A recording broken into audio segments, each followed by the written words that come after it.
مرة أخرى نثير غياب الوزراء. قطب ب10 ديال الوزراء 5 غائبين. قطب الاقتصاد والحكامة. تخيلوا معي أن قطب بحال هذا غايبين هاد الوزراء كلهم.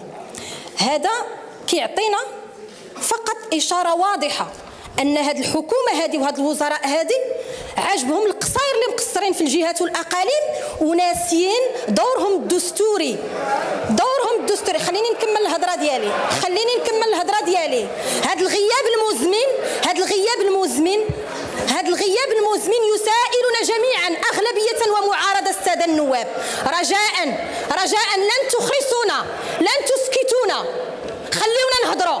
حشومه هذا الشيء اللي كنتعرضوا ليه. لا يعقل اننا في اي لحظه كندافعوا على حقنا وحقكم كنتعرضوا لهذه الامور هذه. رجاء الساده النواب، هذه الامور هذه خصنا نكونوا واضحين فيها جميعا. ما يمكنليناش اننا نسكتوا، اننا نغمضوا عينينا على امور بحال هذه.